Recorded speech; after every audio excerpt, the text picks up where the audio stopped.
வீர வணக்க நாள் மற்றும் திருமாமணி விருதுகள் வழங்கும் விழா இந்நிகழ்வை தலைமை வகித்து சிறப்பித்துக் கொண்டிருக்கிற தெங்கை வடக்கு மாவட்ட செயலாளர் தம்பி தென்னவன் அவர்களே, முன்னிலை வகித்து சிறப்பித்துக் கொண்டிருக்கிற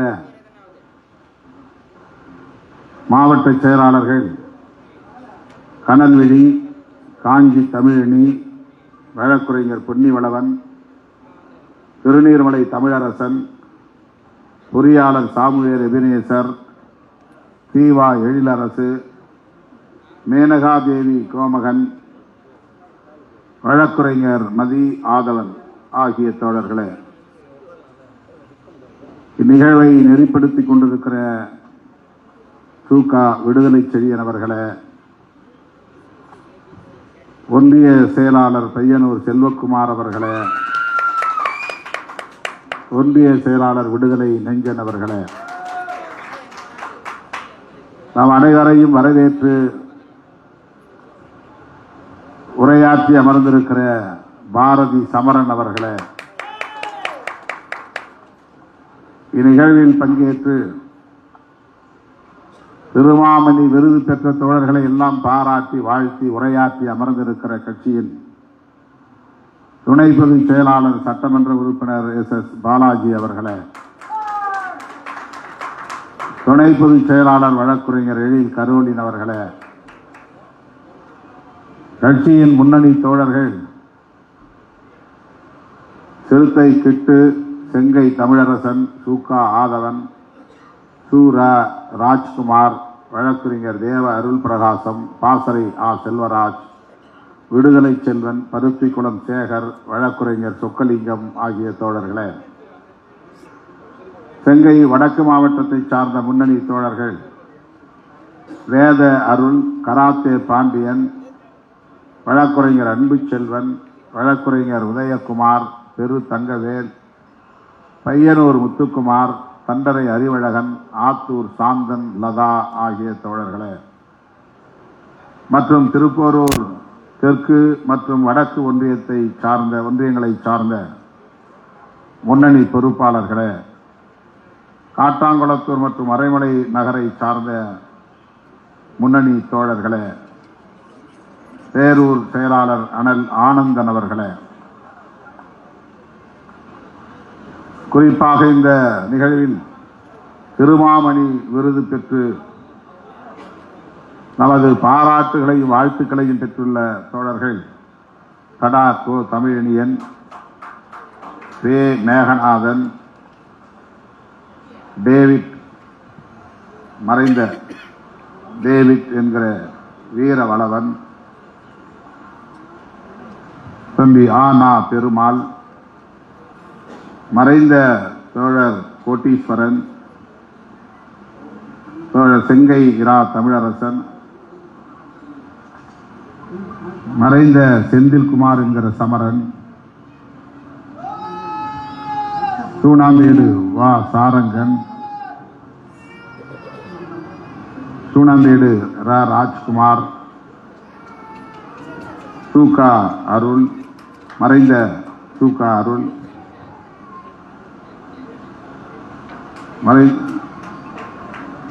சூகா புகழேந்தி, சீபா கோவலன்,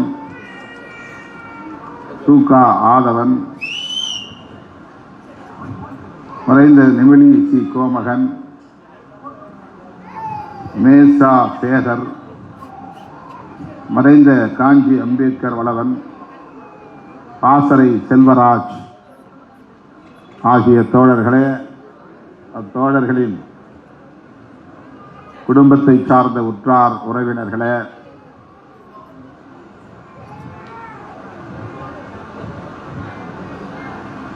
மற்றும் இந்த நிகழ்வில் பங்கேற்று இதனை சிறப்பித்துக் கொண்டிருக்கிற ஒன்றிய பொருளாளர் பிரகாஷ் என்கிற பேரறிவாளன், செங்குட்டுவன், நக்கீரன், சிவக்குமார், கேசவராமு உள்ளிட்ட இயக்கத்தின் முன்னோடிகளே, திரளாக கூடியிருக்கிற என் உயிரின் உயிரான விடுதலை சிறுத்தைகளே, உங்கள் அனைவருக்கும் என்னுடைய பணிவார்ந்த வணக்கத்தை தெரிவித்துக் கொள்கிறேன்.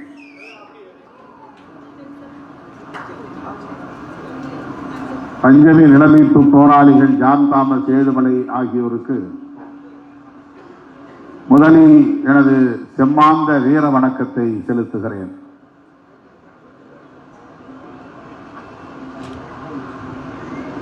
இந்த வீர வணக்க நாளோடு விருதுகள் வழங்கும் விழாவும் ஒருங்கிணைத்து சிறப்பாக நடந்தேறி வருகிறது. விருதுகள் பெற்ற தோழர்களை நெஞ்சார பாராட்டுகிறேன், வாழ்த்துகிறேன். இது ஒரு முதல் கட்ட நடவடிக்கை. என்னுடைய மணிவிழாவை ஒட்டி இதை நான் அறிவிப்பு செய்தேன். ஏதோ சில காரணங்களால் அது தள்ளி போய்கொண்டே இருந்தது. மாவட்ட வாரியாக இதை நடத்த வேண்டும் என்று பிறகு நான் அறிவிப்பு செய்தேன். முதலில் தடா போன்ற கொடிய சட்டங்களின் கீழ் சிறைப்படுத்தப்பட்ட தோழர்களை அடையாளம் கண்டு அவர்களுக்கு முதற்கட்டமாக இந்த விருதினை வழங்குங்கள் என்று கேட்டுக்கொண்டேன். ஒவ்வொரு மாவட்டத்திற்கும் நானே சுற்றுப்பயணம் மேற்கொண்டு மாவட்ட வாரியாக நடைபெறுகிற இந்த விருதுகள் வழங்கும் விழாவிலே பங்கேற்று இந்த இயக்கத்தின் வளர்ச்சிக்காக தம்மை ஒப்படைத்துக் கொண்ட மூத்த தோழர்களை எல்லாம் பாராட்டி விருதுகளை அவர்களுக்கு என் கைகளாலேயே வழங்க வேண்டும் என்றுதான் திட்டமிட்டோம். வழக்கம் போல பணிச்சுமைகளால் அவ்வாறு திட்டமிட்ட செயல் திட்டங்களின்படி திட்டமிட்டவாறு இந்த நிகழ்வுகளை ஒருங்கிணைக்க இயலாத சூழலில் தான் மாவட்ட செயலாளர்களே முதற்கட்ட நிகழ்வை ஒருங்கிணையுங்கள், அதற்கு பிறகு அடுத்தடுத்து நிகழ்ச்சிகளை நடத்தலாம், விருதுகளை சிறை சென்ற தோழர்களுக்கு, வழக்குகளை சுமந்த தோழர்களுக்கு பாராட்டு சான்றிதழ்களை வழங்கி சிறப்பிக்கலாம் என்று கேட்டுக்கொண்டேன். அதன்படி கடலூர் மேற்கு மாவட்டத்திலே திராவிடமணி சில பேருக்கு முதற்கட்டமாக இந்த விருதினை வழங்கி தலா 25,000 பொற்கிழியும் கொடுத்தார். பெரம்பலூர் மாவட்டத்தில் கிருஷ்ணகுமார் ஒரு சிலருக்கு அப்படி அந்த விருதினை வழங்கியிருக்கிறார். அதற்கு அடுத்த கட்டமாக இன்றைக்கு செங்கை மாவட்டத்திலே, செங்கை காஞ்சிபுரம் மாவட்டத்தில் ஒருங்கிணைந்த இந்த மாவட்டத்தில் 10க்கும் மேற்பட்ட தோழர்கள், மறைந்த தோழர்கள் உட்பட இந்த விருதுகள் வழங்கப்பட்டிருக்கின்றன. தலா 10,000 பொற்கிழியும் வழங்கப்பட்டிருக்கிறது.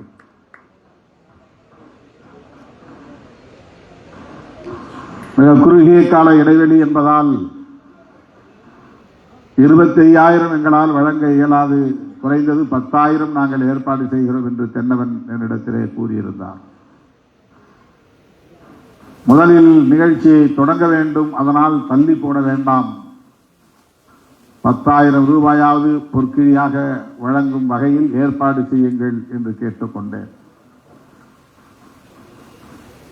அதன் அடிப்படையில் தான் இந்த பஞ்சமி நிலமீட்பு போராளிகளின் நினைவு நாளை தேர்வு செய்து,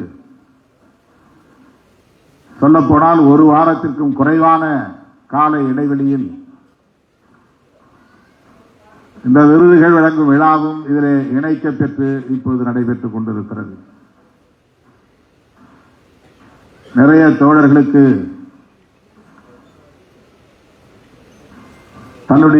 தங்களின் பெயர்கள் இணைக்கப்படவில்லை என்கிற வருத்தம் இருப்பதை வெளிப்படுத்தினார்கள்.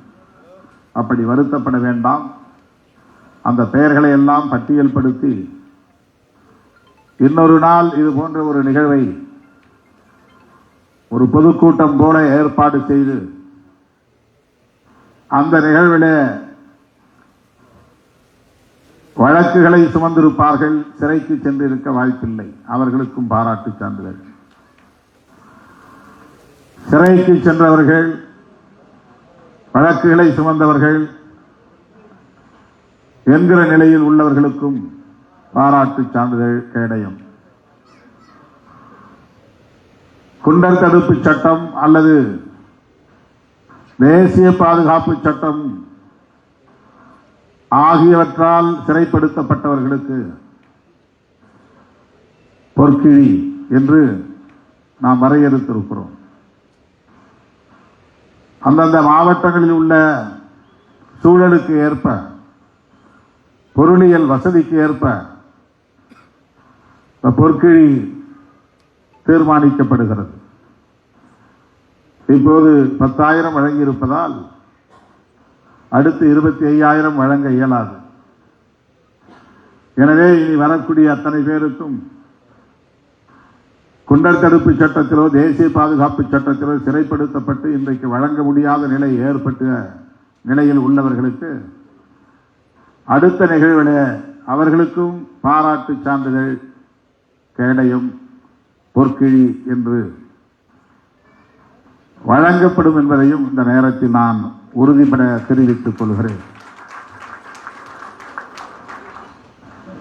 ஒரு மாநில கட்சியாக அங்கீகாரம் பெற்றிருக்கிற நிலையில் இந்த நிலையை எட்டுவதற்கு காரணமாக தொடக்க காலத்தில் இருந்து பாடாற்றிய தோழர்களை இப்படி மேடை ஏற்றி ஆடை போர்த்தி விருது வழங்கி உச்சி மோந்து பாராட்டுவதில் நமக்கு மகிழ்ச்சி, பெருமை. அவர்களுக்கும் இதில் ஒரு அங்கீகாரம் நமக்கு வழங்கப்பட்டிருக்கிறது என்கிற ஆறுதல்.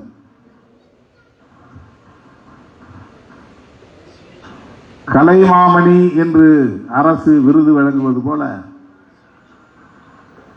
திருமாமணி என்று நாம் விருது வழங்குகிறோம்.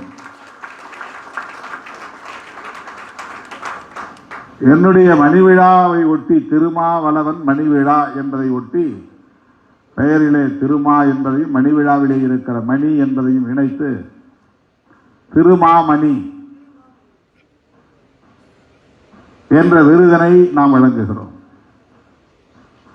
தமிழிலே மணி என்பது வடமொழியிலே ரத்தினம் என்று பெயர். பாரத ரத்னா என்றால் இந்தியாவை பாரதம் என்கிறோம். ரத்னா என்றால் இந்தியாவின் சிறப்பான ஒளி வீசும் மணியை போன்றவர், ரத்தினத்தை போன்றவர் என்று பொருள். பாரத ரத்னா என்றால் ரத்தின கல்லை எப்படி நாம் உயர்வாக கருதுகிறோமோ அப்படி உயர்வுக்குரியவர்கள். வடமொழியிலே ரத்தினம், ரத்னா, தமிழிலே மணி. அதிலே சிறந்த மணி என்பதனால், உயர்ந்த மணி என்பதனால் மாமணி.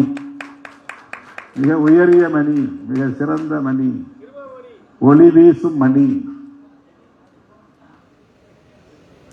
ஆக திருமா ரத்னா என்று அதற்கு வடமொழியிலே இணைத்தால் திருமா ரத்னா என்று பொருள். அது பாரத ரத்னா என்பதை போல இது திருமா ரத்னா என்று பொருள். ரத்னா என்பதுதான் உங்களுக்கு பெரிய ஒரு விருதாக தெரிந்திருக்கிறது. பாரத ரத்னா டாக்டர் அம்பேத்கர் அப்படின்னு சொல்லுகிற போது அதில் இருக்கிற அந்த கம்பீரம்,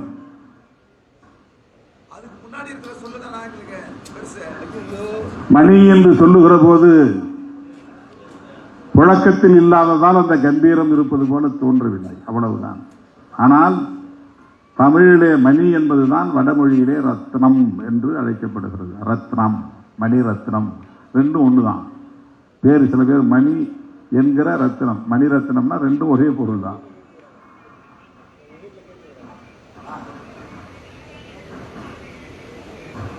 விடுதலை சிறுத்தைகள் கட்சி ஒரு மாநில கட்சியாக அங்கீகாரம் பெற்றுள்ள நிலையில் இந்த கட்சியை வழிநடத்துகிறவன் திருமாவளவன் மணி விழாவை கொண்டாடுகிற சூழலில் இந்த விருது வழங்குவது பொருத்தமாக இருக்கும் என்கிற அடிப்படையில் தான் திருமாமணி என்ற பெயரிலே உங்களுக்கு இப்போது இந்த விருது வழங்கப்பட்டிருக்கிறது. தொகை சொற்பமாக இருக்கலாம், ஆனால் விருது மிகவும் உயர்ந்தது. உளப்பூர்வமாக நாம் வழங்கியிருக்கிறோம். ஒவ்வொருவரையும் தனித்தனியே கட்டி அணைத்து உச்சி மோந்து பாராட்ட வேண்டும் என்ற ஆசை. ஆனால் அப்படி எல்லோருக்கும் தமிழ்நாடு முழுக்க போய் நாம் செய்து கொண்டிருக்க இயலாது, நேரமும் நமக்கு இல்லை. உங்களை விட நான் மிகவும் வருத்தத்திலும் மன உளைச்சலிலும் இருப்பது மறுசீரமைப்பின் தேக்கம். அதற்கு நான் பலமுறை விளக்கம் சொல்லி இருக்கிறேன், மீண்டும் விளக்கம் சொல்ல விரும்பவில்லை. ஆனால் இனி காலம் தாழ்த்த முடியாது என்பது எல்லோருக்கும் தெரிந்த ஒன்றுதான்.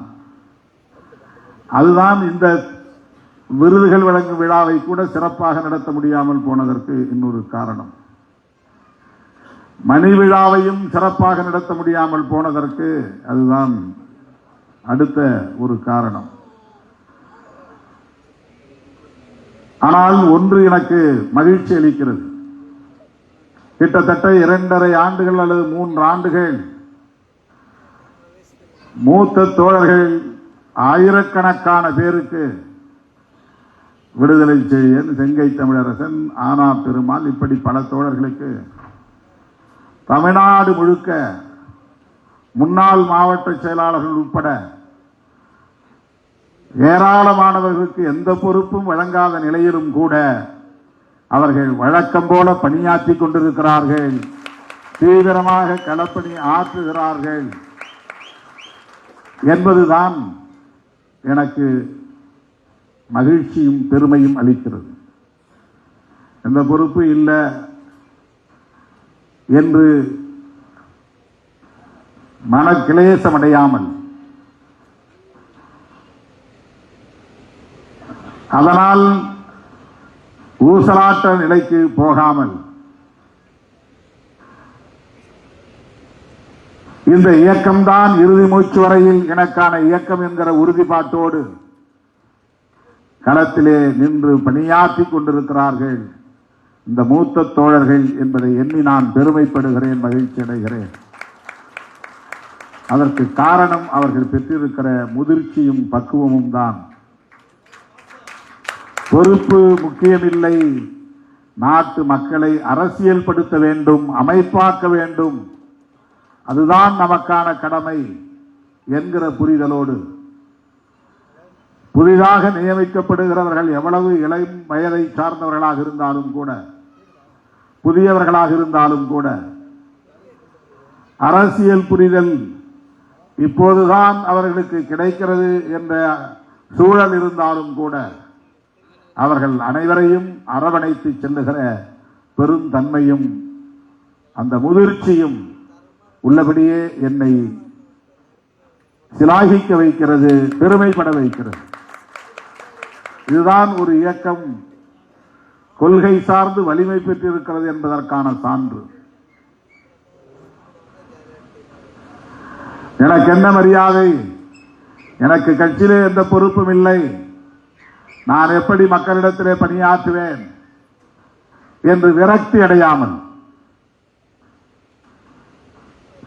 இளம் வயதை சார்ந்த தலைமுறையினரை ஆற்றுப்படுத்தவும் வழிநடத்தவும் அதற்கான ஏற்பாடுகளை செய்யவுமான பக்குவத்தை பெற்றிருக்கிறார்கள் என்பதை எண்ணி நான் பெருமைப்படுகிறேன், மகிழ்ச்சி அடைகிறேன். அரசியலுக்காக சில பேர் நடிகர் விஜயகாந்த் வந்தபோது அப்படி ஒரு வதந்தியை பரப்பினார்கள். ஏதோ ஒடுக்கப்பட்ட சமூகங்களை சார்ந்த மக்கள் மட்டும் அரசியல் புரிதலே இல்லாதவர்கள் என்பதை போலவும், யாராவது ஒரு நடிகன் வந்தார் அவன் பின்னால் இவர்கள் ஆட்டு மந்தைகளை போல சாய்ந்து விடுவார்கள் என்பதை போலவும், விலை கொடுத்து வாங்கிவிடலாம் என்பதை போலவும் ஒரு குறைத்து மதிப்பிடுகிற போக்கு இந்த சமூகத்தில் இன்றும் நிலவுகிறது, நீடிக்கிறது. அவர்களுக்கெல்லாம் பாடம் புகட்டக்கூடிய வகையில் எங்கள் தலைமுறை அப்படிப்பட்ட தலைமுறை இல்லை என்பதை உறுதிப்படுத்துகிற ஒரு இயக்கமாக இன்றைக்கு விடுதலை சிறுத்தைகள் கட்சி தனித்தன்மையோடு இயங்குகிறது, தனித்துவமாக இயங்குகிறது. கொள்கை கோட்பாடு சார்ந்து இயங்குகிறது. கொள்கை பகைவர்களை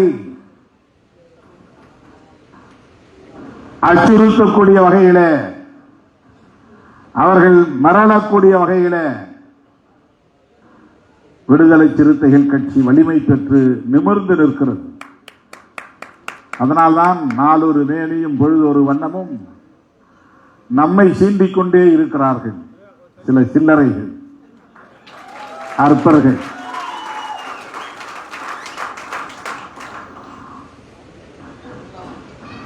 முதலமைச்சர் பதவிக்கு போட்டி போனவர்களுக்கு இடையிலே இருக்கிற பகைமையை விட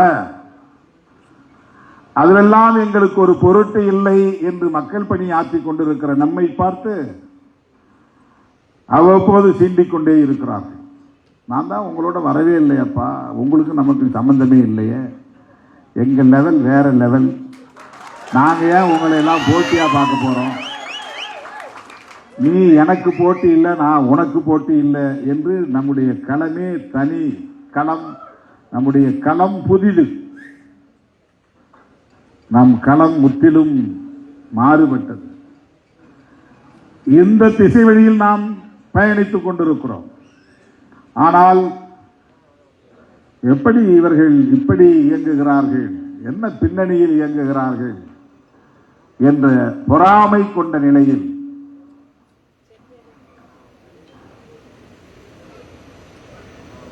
ஒரு மாநில கட்சியாக இவர்கள் அங்கீகாரம் பெற்றுவிட்டார்களே, பொது தொகுதியிலே 2 தொகுதியிலே வெற்றி பெற்று விட்டார்களே, அனைத்து தரப்பு மக்களும் இவர்களை ஏற்றுக்கொண்டு விட்டார்களே, சாதி வளையத்திற்குள்ளே இவர்களை சுருக்கிவிட முயற்சித்தோமே, அது நடக்கவில்லையே என்று கருதி நம் மீது ஆத்திரப்படக்கூடியவர்கள் அவ்வப்போது நம்மை சீண்டுகிறார்கள், குறுக்கே வந்து வழிமறித்து நிற்கிறார்கள். வழியில காலை நீட்டி வம்புக்கு இழுப்பது என்று சொல்வார்களே, அப்படி வழியிலே காலை நீட்டி வம்புக்கு இழுக்கிறார்கள். இதையெல்லாம் பொருட்படுத்த வேண்டாம், கடந்து போக வேண்டும் என்று நாம் நினைக்கிறோம். அதனால் நாம் இதை ஊதி பெருக்க விரும்பவில்லை. நாம் செய்ய வேண்டிய வேலைகள் எவ்வளவோ இருக்கின்றன, நாம் சாதிக்க வேண்டியவை எவ்வளவோ உள்ளன. நம்முடைய நெஞ்சில் இருப்பதெல்லாம் புரட்சியாளர் அம்பேத்கர், தந்தை பெரியார், மாமேதை மார்க்ஸ் ஆகியோரின் சிந்தனைகள் மட்டும்தான். நம்மை சீண்டுகிற அற்பர்கள் ஒருபோதும் நம் நெஞ்சிலே இடம் பிடிக்க முடியாது. அவர்கள் எல்லாம் எண்ணி நம் நேரத்தை, சக்தியை விரயமாக்க முடியாது.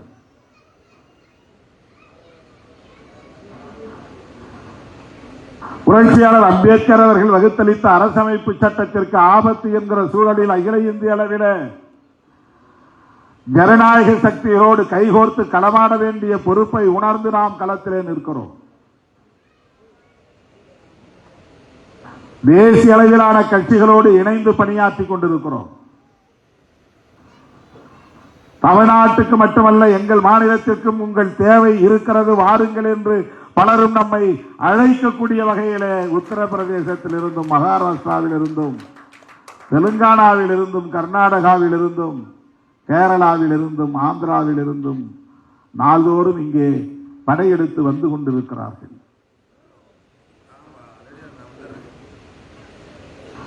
இது பெருமைக்காக நான் பேசவில்லை. விடுதலை சிறுத்தைகளின் கட்சி, விடுதலை சிறுத்தைகள் கட்சியின் தேவை தேசிய அளவில் உருவாகி இருக்கிறது. அதற்கு என்ன காரணம்? நாளை தமிழ்நாட்டின் முதலமைச்சராகி விடுவோம் என்பதற்காகவா?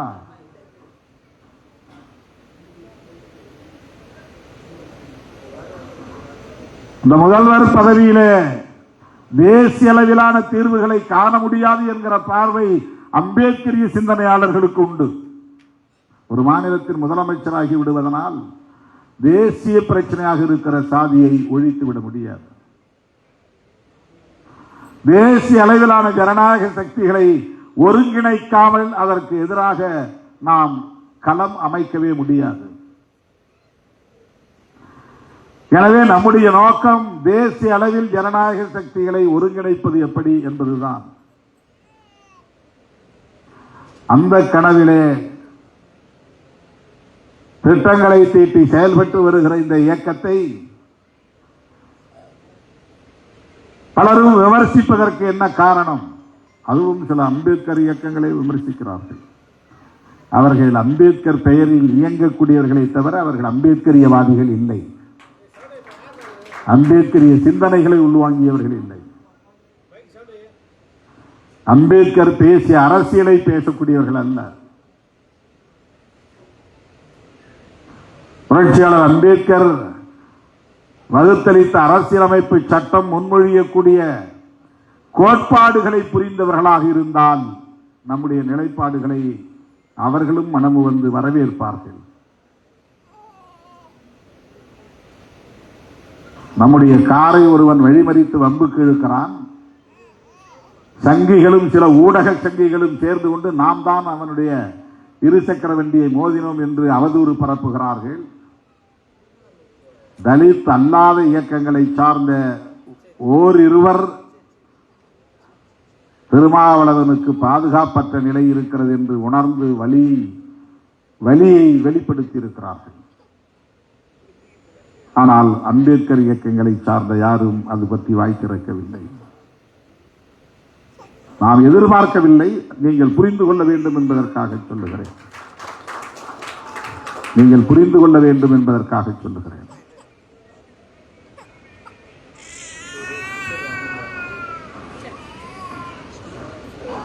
புரட்சியாளர் அம்பேத்கர் அவர்கள் பேசுகிற அரசியலை பேசுவதால் நாம் பாஜகவை விமர்சிக்கிறோம், RSS விமர்சிக்கிறோம், வேறொன்றும் இல்லை.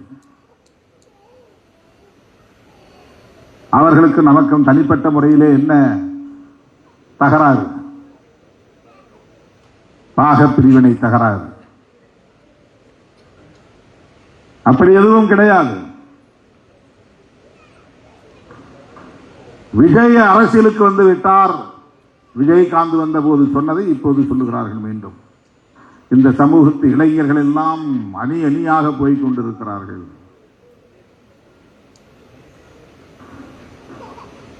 என்ன கொள்கை என்ன கோட்பாடு என்று அவர் பேசுவதற்கு முன்னதாகவே வெறும் திரை கவர்ச்சியை மையமாக கொண்டு ஒருவன் அவர் பின்னால் போகிறான் என்றால் அவன் சிறுத்தையாக இருக்க முடியாது.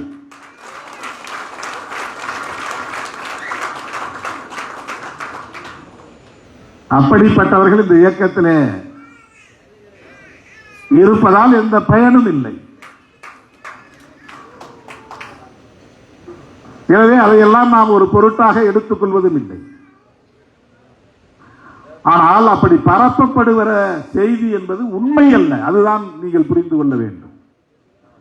அதில் இன்னொரு செய்தி இருக்கிறது. விடுதலை சிறுத்தைகள் கட்சியை சார்ந்தவர்கள் வெளியேறுகிறார்கள் என்பதை விட இந்த ஒடுக்கப்பட்ட சமூகங்களை சார்ந்தவர்கள் இளிச்சவாயர்கள்.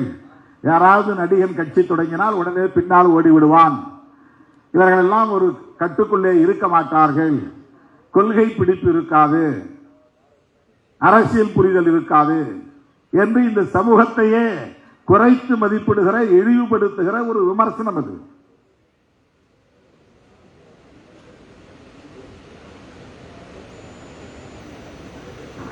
அருமை தோழர்களே, இப்படிப்பட்ட களத்திலே போராடி கொண்டிருக்கிற இந்த சூழலில் எத்தனை இடர்களை இன்னல்களை எல்லாம் தாண்டி நாம் இந்த இடத்திற்கு வந்திருப்போம் என்பதை எண்ணி பார்க்க வேண்டும்.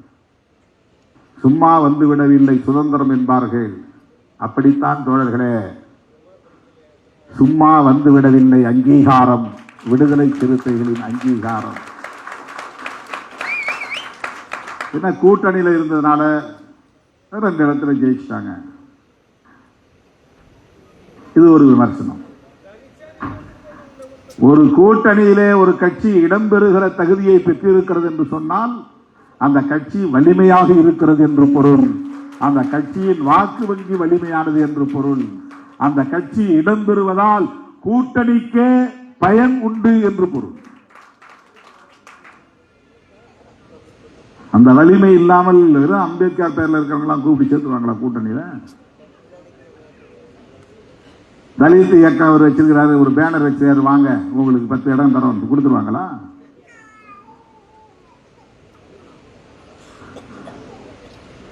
தமிழ்நாட்டு அரசியலில் இதுவரையில் எந்த கூட்டணியிலும் இடம் பெறாமலே, எந்த ஒரு தேர்தலிலும் தனித்து போட்டியிடாமலேயே எந்த கூட்டணியிலாவது ஒரு கூட்டணியில் இருந்தே தீர வேண்டும் என்கிற அளவுக்கான ஒரு தகுதியை பெற்ற இயக்கம் விடுதலை சிறுத்தைகள் கட்சி. இது ஒரு எலிஜிபிலிட்டி. அவர்கள் விடுதலை சிறுத்தைகள் நம்மோட இருக்கணும். அவங்க தீவிரமா களப்பணி ஆற்றுவார்கள், வாக்குகளை சேகரிப்பார்கள். அவருடைய வாக்குகள் நமக்கு பரிமாற்றம் அடையும், நம்முடைய வெற்றிக்கு அது பயன்படும் என்ற கணக்கெல்லாம் இல்லாமல் எத்தனை தொகுதியோ 5, 6, 10 சும்மா தூக்கி கொடுத்துட மாட்டாங்க.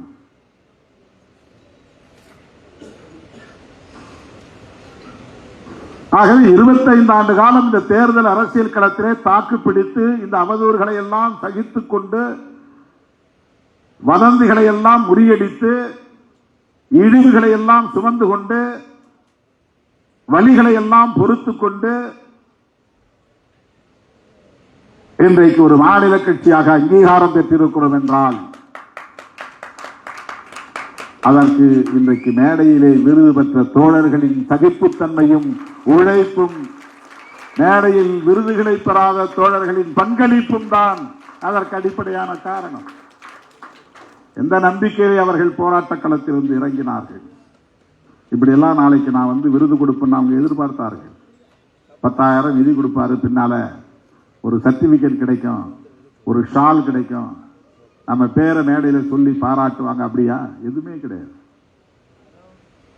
மக்கள் பாதிக்கப்படுகிற போது உடனே நள்ளிரவிலும் எழுந்து ஓடி அந்த மக்களோடு நின்று மக்களுக்காக பாதுகாப்பு அரணாக நின்று பணியாற்றிய தோழர்கள், காவல்துறையின் அடக்குமுறைகளை சுமந்த தோழர்கள், சாதி வெறியர்கள் குறிவைத்து இவர்களை சுற்றி வளைத்த போது அதிலிருந்து தப்பித்து மக்களுக்காக தங்களை ஒப்படைத்துக் கொண்ட தோழர்கள், சிறை சென்ற தோழர்கள், குண்டாந்தடிகளால் காயங்களை சுமந்த தோழர்கள், எத்தனை தோழர்களின் உடலில் இன்னும் அந்த வடுக்கள் இருக்கின்றன, எத்தனை தோழர்களின் உள்ளத்தில் இன்னும் அந்த வலிகள் இருக்கின்றன, எத்தனை தோழர்களின் வாழ்க்கையில் வசந்தம் என்பதே இல்லாமல் போயிருக்கின்றன, மகிழ்ச்சி இல்லாமலே கடந்து வந்திருக்கிறார்கள். இப்படியெல்லாம் மாவட்டந்தோறும் நூற்றுக்கணக்கானவர்கள், ஆயிரக்கணக்கானவர்கள் செய்த தியாகம்தான் தான் இன்றைக்கு இந்த இயக்கம் ஒரு மாநில கட்சியாக அங்கீகாரம் பெற்றிருக்கிறது. அங்கீகாரம் பெற்றதும் நான் இதை சிதம்பரம் தொகுதியை சார்ந்த கடலூர் மாவட்ட தோழர்களுக்கு சமர்ப்பணம் செய்தேன். தமிழ்நாடு முழுவதும் இருக்கிற சிறுத்தைகளுக்கு உரியதுதான். ஆனாலும் இதை நான் சிதம்பரம் தொகுதி மக்களுக்கு சமர்ப்பணம் செய்தேன், படையல் செய்தேன், காணிக்கை செய்தேன். இந்த அங்கீகாரம் உங்களால் கிடைத்தது, உங்களுக்கே உரியது என்று. ஏனென்றால் முதலில் நாம் தேர்தல் அரசியலில் அடியெடுத்து வைத்த போது திருமாவளவனுக்குத்தான் எங்கள் வாக்குகள் என்று அந்த மக்கள் அணிதிரண்டு எழுந்த போது, வீறு கொண்டு எழுந்த போது, சூறாவளியை போல் எழுச்சி பெற்ற போது, சுனாமியை போல் அவர்கள் சூழ்ந்த போது, சாதி வெறியர்கள் ஆத்திரம் கொண்டு அந்த மக்களை குறிவைத்து தாக்கினார்கள், வெட்டினார்கள், காயப்படுத்தினார்கள், சேரிகளை கொளுத்தினார்கள், சொத்துக்களை சூறையாடினார்கள், ஆடு மாடுகளை வெட்டி காயப்படுத்தி படுகொலை செய்தார்கள். அவ்வளவையும் அந்த மக்கள் தாங்கிக் கொண்டார்கள்.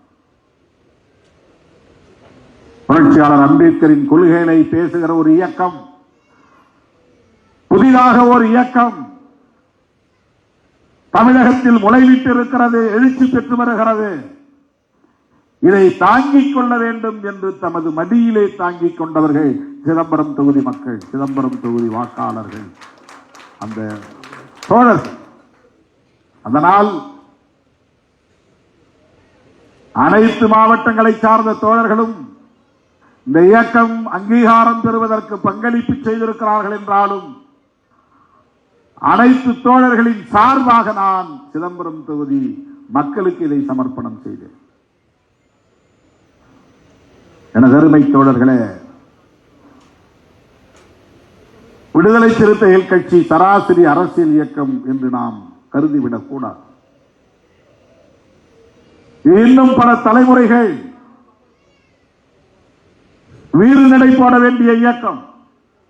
உங்கள் கைகளில் தான் அது இருக்கிறது. நீங்கள் ஒவ்வொருவரும் ஒவ்வொரு தூணாக நிற்க வேண்டும். இந்த இயக்கத்தை தாங்கி பிடிக்க வேண்டும். இயக்கத்தை வளர்த்தெடுக்க வேண்டும். அடுத்த தலைமுறைக்கு கொண்டு போய் சேர்க்க வேண்டும். பிற அரசியல் கட்சிகள் வெறும் அரசியல் அதிகாரத்தை நோக்கி அதற்காக செயல் திட்டம் தீட்டுகிறார்கள். கட்சி தொடங்கிய உடனே முதலமைச்சர் என்கிற கனவோடுதான் காலடி எடுத்து வைக்கிறார்கள். அது தவறல்ல. அவர்கள் சராசரி அரசியல் கட்சிகள், அவ்வளவுதான். நாம் நாளைக்கு சட்டமன்ற உறுப்பினர்கள் இல்லாமல் கூட போகலாம், நாடாளுமன்ற உறுப்பினர்கள் இல்லாமல் கூட போகலாம். ஆனால் இந்த இயக்கத்தின் வலிமை ஒருபோதும் குன்றாது. அந்த உறுதிப்பாட்டோடு நாம் களத்திலே நிற்க வேண்டும். இது மக்கள் இயக்கம். இது வெறும் அரசியல் கட்சி அல்ல. இது சமூக மாற்றத்திற்கான இயக்கம். ஆட்சி அதிகாரத்தை தேடுகிற, அதற்கான வேட்டையை ஆடுகிற ஒரு இயக்கம் அல்ல. அதிகாரம் வேண்டும், அதை பயன்படுத்தி அடுத்த கட்ட பாய்ச்சலை நோக்கி செல்ல வேண்டும். ஆனால் அதுவே இலக்கு அல்ல.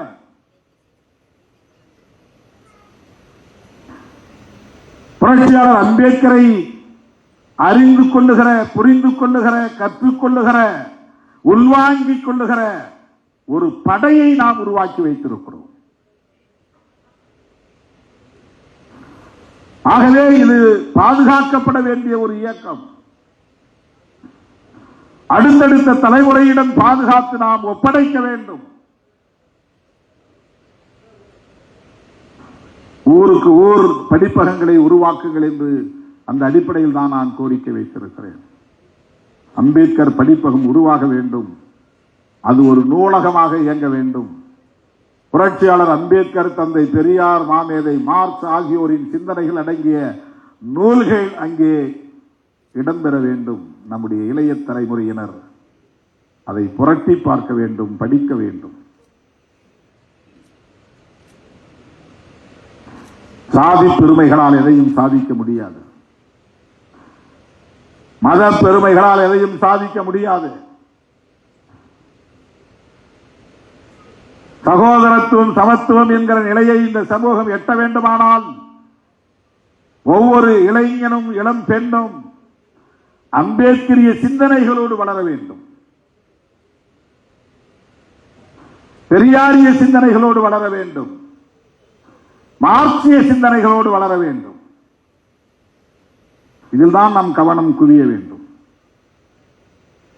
நம்முடைய பேச்சும், நம்முடைய செயலும், நம்முடைய நடை உடை பாவனையும் அந்த கம்பீரத்தோடு இருக்க வேண்டும். நாங்கள் அம்பேத்கரியவாதிகள், இப்படித்தான் இருப்போம், கம்பீரத்தோடு இருப்போம் என்கிற அந்த கெத்து நம்முடைய தோற்றத்திலே தெரிய வேண்டும். சாதி நமக்கு ஒரு அடையாளமே இல்லை. அதை வைத்து எந்த ஒரு கோரிக்கையும் நாம் எழுப்ப முயற்சிக்க கூடாது. அரசியல் களத்தில் எங்கள் உழைப்புக்காகவும் எங்கள் பங்களிப்புக்காகவும் தான் அதிகார பகிர்வு. இது ஒரு தலித் இயக்கம் என்பதற்காக நாங்கள் இதை தருகிறோம் என்கிற நிலை வரக்கூடாது. இது ஒரு மகத்தான மக்கள் இயக்கம். இது தவிர்க்க முடியாத ஒரு அரசியல் சக்தி என்கிற நிலையில் தான் அதிகார பகிர்வு இருக்க வேண்டும். ஒரு இன்னெவிட்டபிள் ஃபோர்ஸ், தவிர்க்க முடியாத அரசியல் சக்தி, பொலிட்டிக்கல் ஃபோர்ஸ். இவங்களை விட்டோம்னா நமக்கு பலவீனம்தான் என்று எண்ணக்கூடிய ஒரு நிலையை இன்றைக்கு நாம் உருவாக்கி இருக்கிறோம். இதெல்லாம் சும்மா நிகழ்ந்து விடவில்லை. இந்த தோழர்கள் சிந்திய ரத்தமும் இவர்கள் கொட்டிய வேர்வையும் தான், இவர்கள் சந்தித்த அடக்குமுறைகளும் தான் இவற்றுக்கெல்லாம் காரணம் என்பதை நாம் தொகுத்து பார்க்கிற போது உணர முடியும். அங்கொன்றும் இங்கொன்றுமாக நீங்கள் பார்த்தா அவன் கேஸுக்கு போனா இவன் கேஸுக்கு போனா அப்படின்னு தான் தெரியும் உங்களுக்கு. தொகுத்து பார்க்கிற போதுதான் இந்த ரிசல்ட். நம்மோடு களத்திலே அடியெடுத்து வைத்தவர்கள் எல்லாம் காணாமல் போயிருக்கிறார்கள். சமகாலத்தில் அரசியல் செய்தவர்கள் எல்லாம் இப்போது எங்கே என்று தேடக்கூடிய நிலை. இன்னைக்கு நம்ம ஏன் சீண்டுகிறார்கள்? நாம் அம்பேத்கரியத்தை பேசாமல் இருந்தால் யாரும் சீண்ட போவதில்லை. நாம் பெரியாரியத்தை பேசாமல் இருந்தால் யாரும் சீண்ட போவதில்லை. நாம் மார்க்சியத்தை பேசாமல் இருந்தால் யாரும் சீண்ட போவதில்லை. நாம் களத்திலே நின்று பணியாற்றாமல் இருந்தால், ஒரு லெட்டர் பேடு கட்சியாக மட்டுமே இருந்தால் யாரும் சீண்ட போவதில்லை. நாம் வெறும் சாதி பெருமை பேசக்கூடியவர்களாக இருந்தால் நம்ம யாரும் சீண்ட போவதில்லை. நம்மை சீண்டுகிறார்கள் என்றால் நாம் விவரமாக இருக்கிறோம் என்று பொருள். நாம் மிகவும் ஸ்டஃப் உள்ளவர்கள் என்று பொருள். நாம் ஒரு சக்தியாக இருக்கிறோம் என்று பொருள். இல்லைன்னா அவன் கண்டுக்க மாட்டான், போயிடுவான். அது ஏதோ அந்த ஜனங்கத்தை சொல்லிட்டு ஒரு சீட்டை கேட்ட வாங்கி நின்றுட்டு போயிட்டு இருக்கிறாரு. அவரு என்ன பண்ணுவார் பாவம், நல்ல மனுஷன் அப்படின்னு போயிடுவான். இப்ப ஏன் அவன் திட்டுறான்? அவன் பேசுற அரசியலுக்கு ஆப்பு வைக்கிற இயக்கம் விடுதலை சிறுத்தைகள் கட்சி. அப்பப்போ அவருடைய முகத்திரையை கிழிக்கிறோம், தோலை உரிக்கிறோம், அம்பலப்படுத்துகிறோம். ஒரு கட்சி தலைவர் அவர் முன்னால ஒருத்தன் போய் டூ வீலரை நிறுத்துறான். அப்ப அவருடைய பாதுகாப்பு என்னன்னு எவனும் கேள்வி கேட்கல. திருமாவளவன் ஏன் இறங்கி வந்து அதை தடுக்கலங்கிறான். இதே மாதிரி எடப்பாடி பழனிசாமி அவர்கள் போகும்போது ஒருத்தன் டூ வீலர் போய் நின்னான்னா அப்படி கேள்வி எடுப்பாங்களா? எடப்பாடி பழனிசாமி இறங்கல, என்ன ஒரு நிமிஷம் கூட இல்லை. ஏன் என்ன நடந்ததுன்னே தெரியல. அம்பாட்டுக்கு வந்தான், நின்னா, அப்படி முறைச்சான். யாரா இருந்தா என்ன, அவங்ககிட்ட முறைச்சதுனால அவங்க அடிச்சாங்க. அவன் யாரு, என்ன சாதி, என்ன மதம் ஒன்றும் தெரியாது. எப்ப ஓரமா நில்லுங்கன்னு போலீஸ் போய் கேட்கறாங்க, அவ்வளவுதான். எஸ்கார்ட் போலீஸை முறைக்கிறான். மற்றவங்க போய் தம்பி கொஞ்சம் தள்ளி நில்லுங்க, வண்டியில தலைவர் இருக்கிறாரு, யாரா இருந்தா முறைக்கிறான். முறைச்சலுக்கு தான் அடியை தவிர அவன் என்ன சாதினுங்கிறது தெரிஞ்சு அடி இல்லை. அவ்வளவு திமிராடா உனக்கு, அவ்வளவு ஆணவமாடா உனக்கு அப்படின்னு அவன் திமிரா முறைச்சு பார்த்தது தான் அடிச்சாங்க. 4 தட்டு தட்டினாங்க, ஒன்னும் ஒழுங்கா அடிக்கல, 4 தட்டு தட்டினாங்க. அவன் உடனே மயக்கம் போட்டு நெஞ்சு வெளிக்குது ஒரு நாடகம் ஆடுறான். என்ன என்ன நாடகம் பாருங்க. நான் சொன்னேன் போலீஸ் கிட்ட, சார் அது ஒன்றும் இல்லை, அருண் தம்பி தெரியாமல் வேண்டாம், விட்டுருங்க, ஒன்றும் கேஸ்லாம் போட வேண்டாம். நம்ம தம்பியோ அந்த மாதிரி உடனே ஃபோன் பண்ணி, ஏன்பா தேவையில்லாமல் இதை ஊதிப்பு இருக்கிறீங்க, விடுங்க, ஏதோ தெரியாமல் நின்னா நீங்கள் போய் சத்தம் போட்டீங்க, அப்போ முடிஞ்சு போச்சு, விட்டுருங்க அப்படின்னு சொல்லி நான் போயிட்டேன். உடனே திருமாவளவன் அடிக்க சொன்னார். அடங்க மருன்னு தான் சொல்லியிருக்கேனே தவிர என்ன நான் எந்த இடத்திலுமே வன்முறையை தூண்டியதில்லைங்க. அடங்க மருங்கிறது ஒரு அரசியல். அது எச் ராஜா ஒரு படத்தில் நடிச்சிருக்கிறாரு.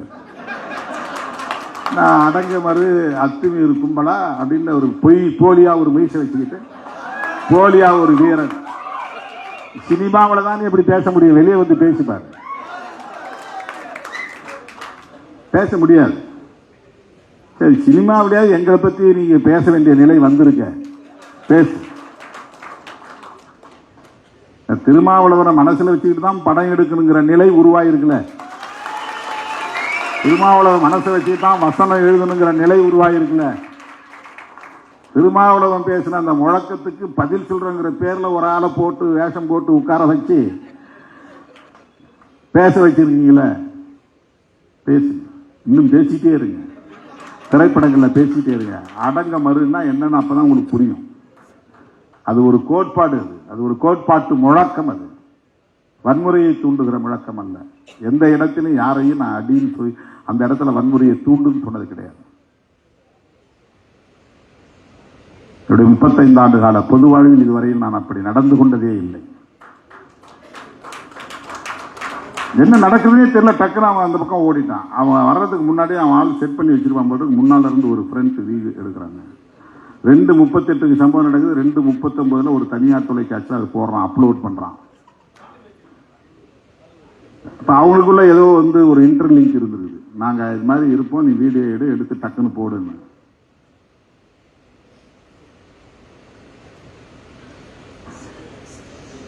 இதையெல்லாம் நாம் கடந்து செல்ல வேண்டிய தேவை இருக்கிறது.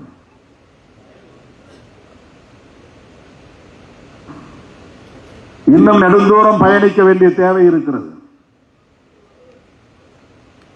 தமிழ்நாட்டு அரசியலை மட்டுமல்ல, இந்திய அளவிலான அரசியலை தீர்மானிக்கக்கூடிய ஒரு சக்தியாக நாம் வளர வேண்டிய தேவை இருக்கிறது. அந்த பொறுப்புணர்வோடு ஒவ்வொரு தோழரும் சிந்திக்கவும் செயல்படவும் வேண்டும்.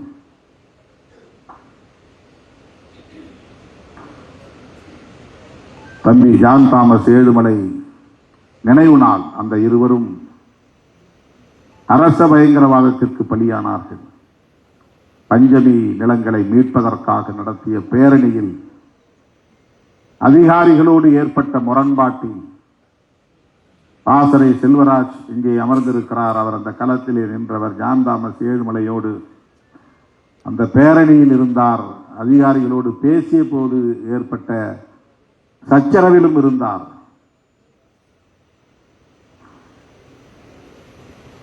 தலித்துகளை எப்போதுமே கிள்ளுக்கீரையாக நினைப்பதுதான் பியூரோகிரசி.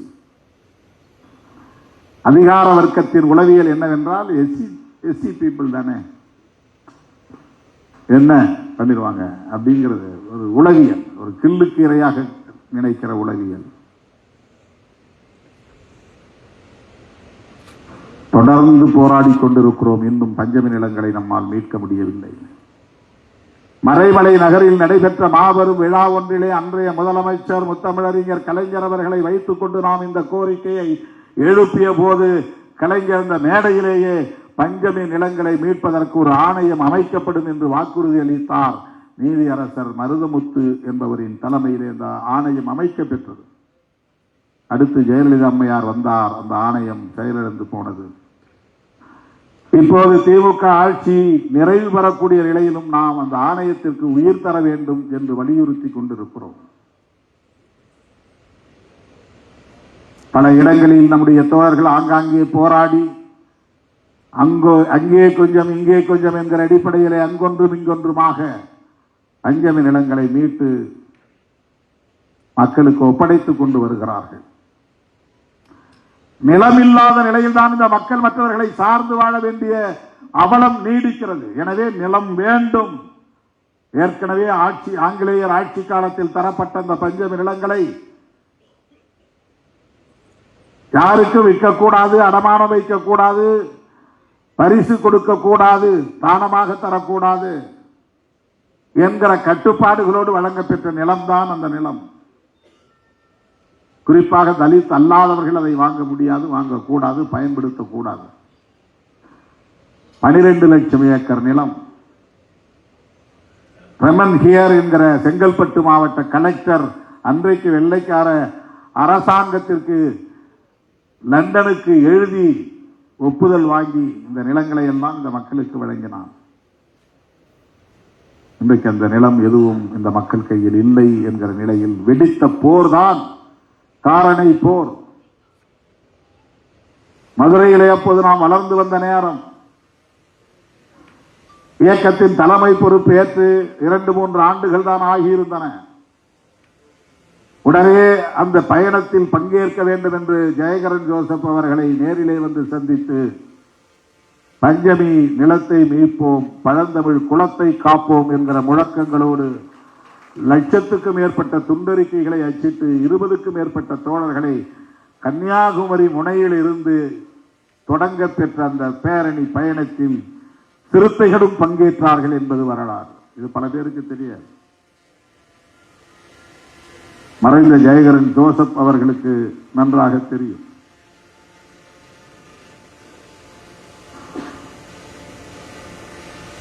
எத்தனை பல போராட்டங்கள்.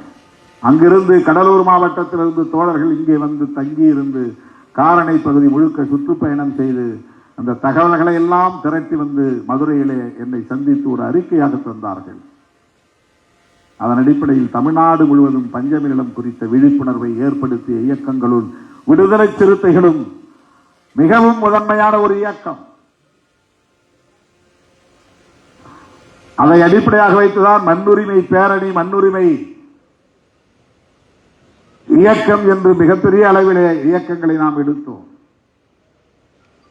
அரசு சொத்துக்களில் குத்தகை ஒதுக்கீடு வேண்டும், கான்ட்ராக்ட் விடுறதுல ரிசர்வேஷன் வேண்டும் கோரிக்கை வச்சோம். 94-95 கான்ட்ராக்ட் ஒர்க்ல ரிசர்வேஷன் கிடையாது.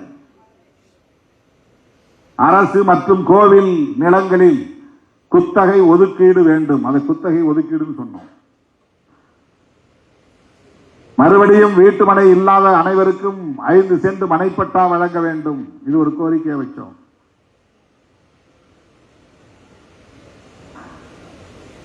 மண்ணுரிமை கோரிக்கைகள் என்று நாடு முழுவதும் ஆங்காங்கே மண்ணுரிமை கருத்தரங்குகள், மண்ணுரிமை பேரணிகள், மண்ணுரிமை ஆர்ப்பாட்டங்கள் என்று தொடர்ந்து ஓராண்டு காலம் நடத்தினோம். கடலூர் மாவட்டத்திற்குள்ளே திருமாவளவன் நுழையக்கூடாது என்று தடை விதித்தார்கள். நீதிமன்றத்திலே வழக்கு தொடுத்து கடலூர் மாவட்டத்திற்கு அனுமதி வாங்கி சென்ற போது வழியில் சென்னையிலிருந்து கடலூருக்கு போகிற வழியில் எங்கேயும் நிற்கக்கூடாது, வண்டியிலிருந்து இறங்கக்கூடாது என்கிற கட்டுப்பாட்டோடு நான் உத்தரவு வாங்கி கொண்டு கடலூருக்கு போனேன். அப்படிதான் கோர்ட்டே எனக்கு ஆர்டர் போட்டுச்சு, எங்கேயும் இடையில நீ இறங்கக்கூடாது.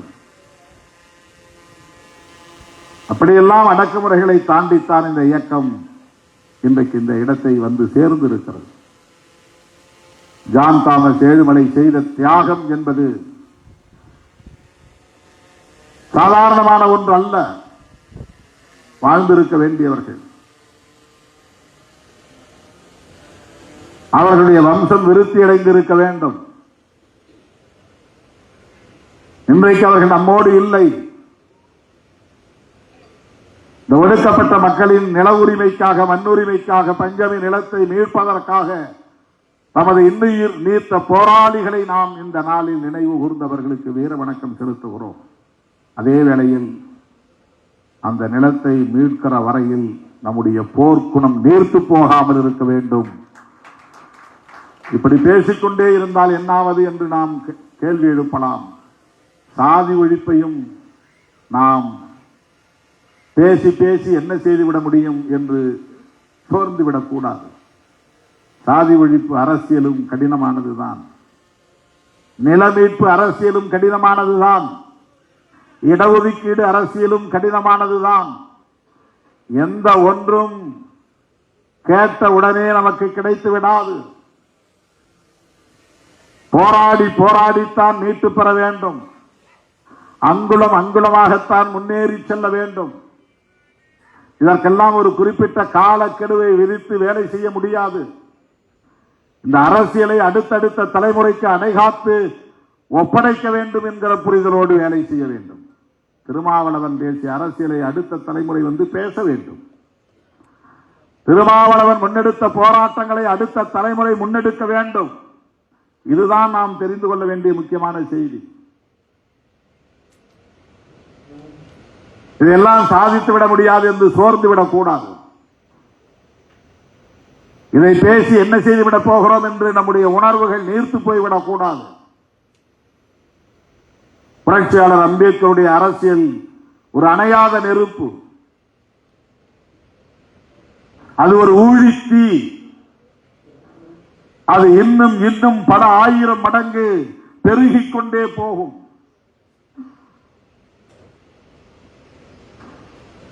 புரட்சியாளர் அம்பேத்கரின் அரசியலை தலித்துகள் மட்டும்தான் பேசுவார்கள் என்று இல்லை, தலித் அல்லாதவர்களும் பேசுகிற காலம் நெருங்கிக் கொண்டே இருக்கிறது, மாறிக்கொண்டே வருகிறது.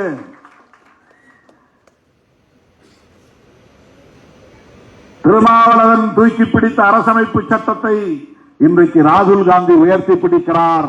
இதுதான் காலத்தில் ஏற்பட்டிருக்கிற மாற்றம். அம்பேத்கர் இயக்கங்கள் பேசிய அரசியலை இன்றைக்கு காங்கிரஸ் உள்ளிட்ட இடதுசாரி சிந்தனை உள்ள இயக்கங்கள் எல்லாம் பேசத் தொடங்கி இருக்கின்றன. ஆக அம்பேத்கர் என்கிற அந்த அடையாளம் என்பது எடுத்துச் செல்ல வேண்டிய பொறுப்பு ஒவ்வொரு சிறுத்தை என்கிற புரிதல். இந்த விருதுகள் வழங்கப்படும் என்கிற உறுதியளித்து ஜான் தாமஸ் ஏழுமலைக்கு வீர வணக்கம் செலுத்தி விடைபெறுகிறேன். நன்றி, வணக்கம்.